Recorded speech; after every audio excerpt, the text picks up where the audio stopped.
24 दिसंबर 1999 कैसे बना एक खौफनाक दिन, चलिए जानते हैं आज की इस वीडियो में।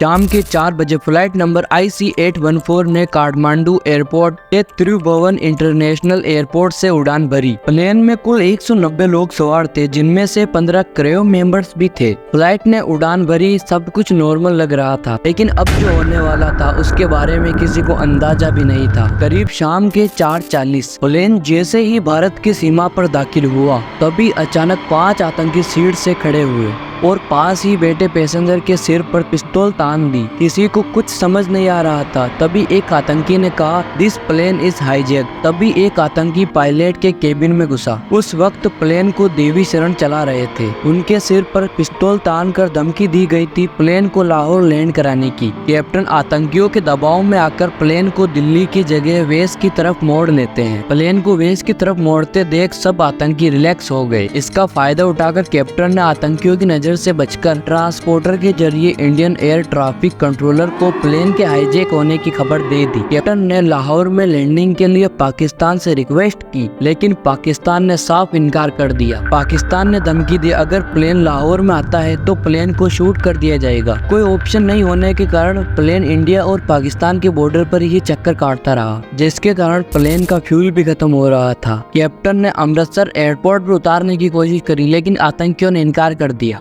अब प्लेन भारत की सीमा छोड़कर पाकिस्तान पहुंचा। शाम के करीब 5:45 पर प्लेन लाहौर पहुंचा, लेकिन पाकिस्तान ने फ्यूल भरने से साफ इनकार कर दिया। लेकिन भारत की रिक्वेस्ट करने पर पाकिस्तान ने फ्यूल दे दिया। प्लेन ने दुबई की ओर अपनी उड़ान भरी। रात के करीब 10:15 पर IC814 ने वहां इमरजेंसी लैंडिंग करी। दुबई ने इंसानियत के नाते मदद करी। 5 महिलाओं, 2 बच्चों और एक घायल पैसेंजर को उतारा गया। लेकिन दुख की बात यह थी कि रूपिंग खातिल की मौत हो चुकी थी, क्योंकि उसे आतंकियों ने बहुत बेरहमी से मारा था। 25 दिसंबर की रात करीब 1 बजे प्लेन ने फिर से उड़ान भरी और अफगानिस्तान पहुंचे। यहाँ उस वक्त तालिबान की सरकार थी। तालिबान ने प्लेन के लैंड होते ही चारों ओर से घेर लिया। आतंकी हर दिन भारत पर दबाव बना रहे थे। आतंकियों की डिमांड थी कि भारत से हमारे 3 आतंकियों को रिहा किया जाए। भारत सरकार सोच में पड़ गई। आखिरकार 31 दिसंबर 1999 को भारत सरकार ने तीनों आतंकियों को रिहा करने का फैसला लिया और जसवंत सिंह खुद उन आतंकियों को लेकर पहुंचे। 31 दिसंबर की शाम करीब 6 बजे आतंकियों को सौंपा गया।